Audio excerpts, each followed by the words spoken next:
को मेरा नमस्कार। आज मैं उमेश भाई के लिए भावनगर लोकसभा क्षेत्र से जो इंडिया गठबंधन के उम्मीदवार हैं, आम आदमी पार्टी के उम्मीदवार हैं, उनके लिए जनता से अपील करने के लिए हाथ जोड़कर वोट मांगने के लिए आया हूं और इनको इस क्षेत्र की जनता ने अपना आशीर्वाद और वोट देकर गुजरात की विधानसभा में पहुंचाया, विधायक बनाया और जिस प्रकार का माहौल है, ये बताया जा रहा है कि बीजेपी ने एक डमी कैंडिडेट को यहां पर उतारा है। लोग उमेश भाई को वोट देने के लिए पूरी तरीके से तैयार हैं और ये यहां से चुनाव जीतेंगे, ऐसा मेरा विश्वास है, यकीन है गुजरात की जनता पे, भावनगर की जनता पे। जो इस समय माहौल चल रहा है उसमें सबसे ज्यादा आक्रोश, सबसे ज्यादा गुस्सा, जहां एक तरफ महंगाई और बेरोजगारी के कारण लोगों के अंदर है, वहीं दूसरी तरफ क्षत्रिय समाज के बहू बेटियों पर जिस तरीके से सवाल इनके केंद्रीय मंत्री ने उठाया, रूपाला जी ने, उसके कारण भी लोगों में बहुत नाराजगी और गुस्सा है। हम लोग सरदार वल्लभ भाई पटेल जी को अपना आदर्श मानते हैं, लौह पुरुष मानते हैं। उनके एक आह्वान पर राजपूतों ने, रजवाड़ों ने अपनी रियासत सौंप दी, राष्ट्र के हित में, देश के हित में। हमारे समाज के लोगों ने अपील की कि प्रधानमंत्री जी, जिस व्यक्ति ने हमारे बहू बेटियों का अपमान किया है, कम से कम आप उसका टिकट काट दीजिए। इसके लिए भी प्रधानमंत्री जी तैयार नहीं हुए, भारतीय जनता पार्टी तैयार नहीं हुई और क्षत्रिय समाज को और अपमानित करने के लिए रूपाला को टिकट दिया यहां से। इसका गुस्सा, इसकी नाराजगी पूरे देश में क्षत्रिय समाज के अंदर है और भावनगर के लोग भी, जो भी राजपूत समाज के हैं, वो उमेश भाई को वोट करेंगे विरोध स्वरूप भारतीय जनता पार्टी के अपमान का, रूपाला के अपमान का बदला लेने के लिए।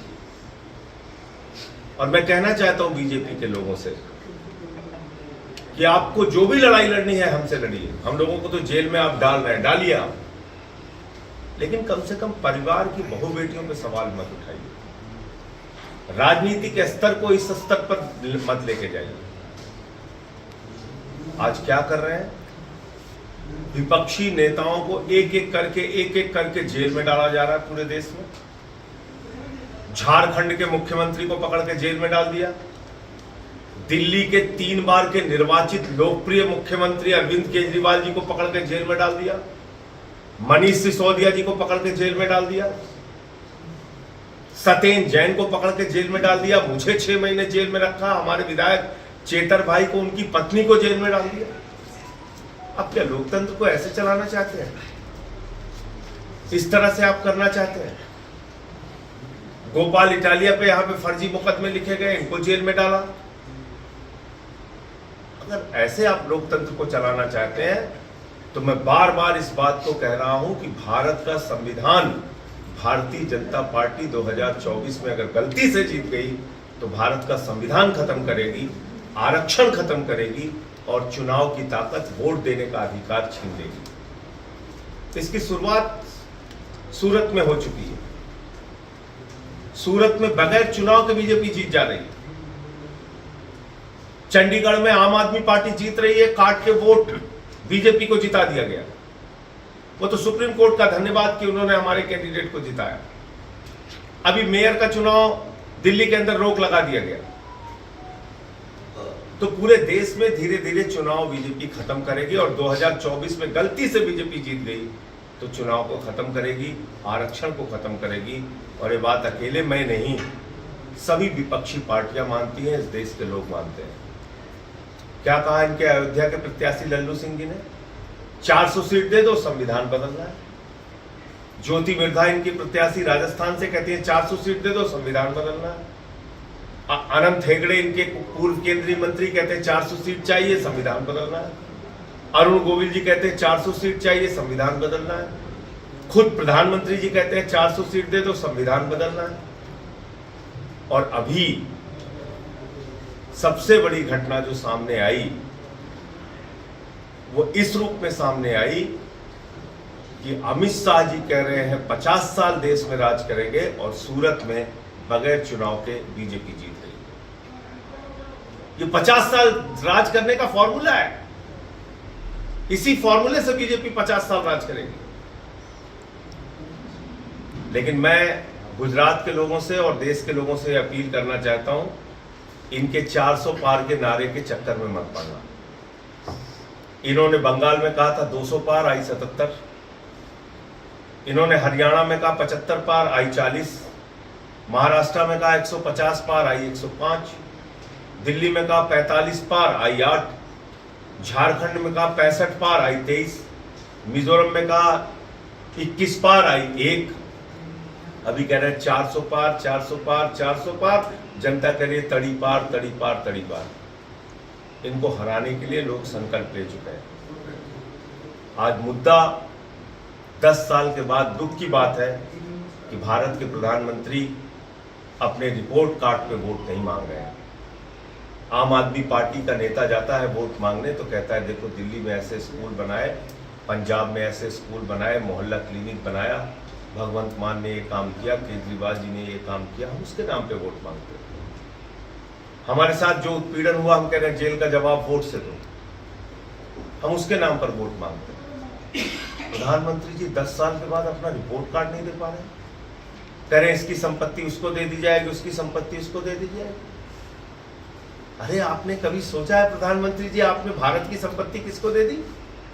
अपने एक ही दोस्त को आपने कोयला दे दिया, गैस दे दिया, बिजली दे दिया, पानी दे दिया, सड़क दे दिया, स्टील दे दिया, रेल दे दिया, पोर्ट दे दिया, एयरपोर्ट दे दिया, 2.5 लाख करोड़ रुपए का कर्जा दे दिया एक ही दोस्त को।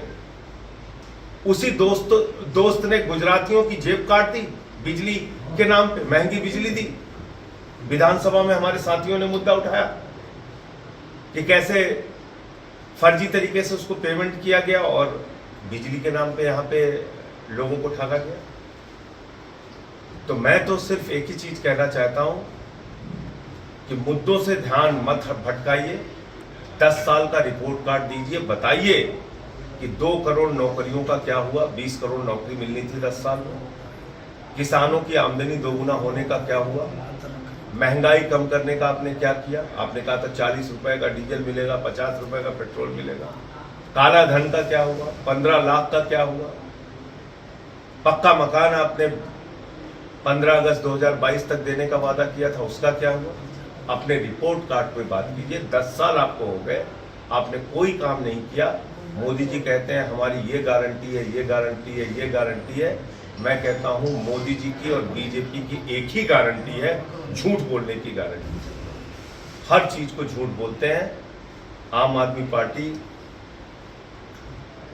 लोगों से एक और अपील करना चाहती है कि संसद में गूंगे और बहरे लोगों को मत भेजिए, कायरों को मत भेजिए, बहादुरों को भेजिए। इतिहास हमेशा बहादुरों का लिखा जाता है। चेतर भाई का, उमेश भाई का, इंडिया गठबंधन के जितने कैंडिडेट हैं उनका साथ दीजिए, उनको यहाँ से जिताने का काम कीजिए। मेरी इतनी ही बात थी। आपका कोई प्रश्न हो तो आप पूछ सकते हैं। आज चुनाव आयोग का एक फैसला हमारे मामले में आया है, उसके बारे में एक ही लाइन कहूँगा। हमारे चुनावी गीत पे रोक लगा दिया चुनाव आयोग। बहुत अफसोस की बात है। चुनाव आयोग चाटुकार आयोग बन गया है, सत्ता की चाटुकारिता में व्यस्त है। हम चुनावी गीत अपना जारी नहीं कर सकते। उस गीत में लिखा हुआ है तानाशाही पार्टी को हम चोट देंगे। हमने नाम नहीं लिया किसी पार्टी का, सिर्फ कहा तानाशाही पार्टी को हम चोट देंगे। आपने उस गीत पे रोक लगा दिया। तो मैं तो मुख्य चुनाव आयुक्त से कहूंगा कि एक आदेश जारी कीजिए, पूरे देश के लोगों को एक विज्ञापन जारी कीजिए कि तानाशाही पार्टी को वोट दो। अगर चोट नहीं दे सकते तो वोट दो, अपील कर दो आप। तो चुनाव आयोग को चाटुकार आयोग नहीं बनना चाहिए। हमारे चुनावी गीत पर रोक लगाना ये पूरी तरीके से अन्यायपूर्ण कार्रवाई है और इसकी लड़ाई हम लोग लड़ेंगे। मुझे इतनी बात नहीं। सर, रूपाला जी का जो निवेदन है वो बहुत ही निंदनीय है, पर एक राहुल गांधी का वीडियो जारी हुआ है जिसमें वो राजा महाराजाओं पर उन्होंने टिप्पणी की है कि उन्होंने जो जमीन थी हमारी ले ली। भाई, आप राजा महाराजाओं पे टिप्पणी करना, मैं कह तो रहा हूँ आप हमसे लड़िए ना। ये राहुल आप बहुत सुन तो लीजिए, परिवार की बहु बेटियों पे सवाल उठाना, ये कहां तक इस वक्तव्य का कौन समर्थन कर सकता है? किसी भी जाति का व्यक्ति क्या समर्थन कर सकता है? आपको लड़ना है, हमसे लड़िए ना। तो राहुल गांधी का जो बयान है, राहुल गांधी के बयान में उन्होंने किसी परिवार की, किसी जाति की, किसी समाज की महिला का अपमान नहीं किया। राजनीति के स्तर को हमें इतना बचा के चलना चाहिए। सर, आप मानते हैं कि वो जो सूरत की जो घटना हुई, जो बेनजीर हुआ सीट, वो कितना लोकशाही के लिए, वो संविधान की हत्या करने की एक कोशिश है, चुनाव खत्म करने की एक कोशिश है। यहाँ पे पुतिन जैसा और किम जोंग जैसा राज हो जाएगा। बीजेपी यही चाहती है कि चुनाव ना हो और वो देश पे राज करती रहे। खुद अमित शाह जी कह चुके हैं 50 साल राज करेंगे। पीएम, ये जो रूपाला का निवेदन है उस पर आज तक पीएम ने इतना विरोध होने के बाद भी पीएम नहीं बोले। राहुल गांधी का निवेदन आने पर बोले कि आप नवाज और सुल्तान पे क्यों नहीं बोलते? देखिए, ऐसा है कि प्रधानमंत्री तो कुछ भी बोल रहे हैं, वो तो मंगलसूत्र से लेके पता नहीं क्या क्या बोल रहे हैं। सोने की कीमत कितनी थी 2014 में? 27,000। आज कितनी है? 81,000। मंगलसूत्र महंगा हुआ कि सस्ता हुआ? मंगलसूत्र आपने सस्ता किया कि महंगा किया? आप बताइए ना। दूसरी बात, प्रधानमंत्री जी ने कहा इसकी संपत्ति उठा के उनको दे देंगे, इनको दे देंगे। मैंने बता दिया किसकी किसकी। इतना ही नहीं, मैं तो पार्लियामेंट में था, मैंने विरोध किया था। तालिबान को देश के बजट से 200 करोड़ रुपए गया है मोदी जी के राज में। तालिबान को 200 करोड़ रुपए। 50,000 मैट्रिक टन गेहूं तालिबान को गया है। 20,000 मैट्रिक टन गेहूं तालिबान को गया है। मैं पूरी जिम्मेदारी से बात कह रहा हूं, किसी बीजेपी के नेता से मना करवा दीजिए। जो गाय काटने वाली कंपनियां हैं उनसे आप जो है चंदा ले रहे हैं, गौ माता का अपमान कर रहे हैं आप। तो इसलिए प्रधानमंत्री तो अभी आज एक घटना हुई है कर्नाटका में, देवगौड़ा के पोते का मामला सामने आया है। देखिए, निकृष्टता की पराकाष्ठा है सर। राक्षसों जैसा काम किया है उस सांसद ने, और जो देवगौड़ा का पौत्र है सर, और मोदी सरकार ने उसको भगा दिया, चला गया हिंदुस्तान छोड़ के। हजारों वीडियो उसके आए हैं। सर, गुजरात में क्षत्रिय समाज ऐसा भी कह रहा है कि कुछ दोनों पक्ष, उनके जो समाज है उनको टारगेट करके ये सब चला रहे हैं, उसके बारे में क्या कहेंगे सर? देखिए, मैं खुद क्षत्रिय समाज से आता हूँ, इसलिए मैं आपको कह रहा हूँ कि आप जो भी, मेरा इतना ही कहना है, आपको जो भी लड़ाई लड़नी है, राजनीति करनी है, हमसे करिए ना, हमसे लड़िए। परिवार की बहु बेटियों पे, खानदान की बहु बेटियों पे, पुरखों की बहु बेटियों पे आप सवाल उठाएंगे, इसको कतई बर्दाश्त नहीं किया जाएगा। सूद समेत पूरे देश का क्षत्रिय समाज इनको जवाब दे। सर, राहुल गांधी ने भी ये जो कर्नाटका में जो निवेदन दिया, मैंने क्षत्रिय समाज से आप आ रहे हैं, मैंने बोला तो उस पर कि जो भी लड़ाई लड़नी है हमसे लड़िए, हमारे बारे में बोलिए, हमारे बारे में बोलिए। बहु बेटियों के बारे में बोलने का कोई अधिकार नहीं। सर, लास्ट सवाल, अभी दिल्ली में, पंजाब और हरियाणा में क्या हो सकता है परिणाम की आपकी क्या अपेक्षा है? जैसे अभी केजरीवाल को जिस तरह से लिया गया है।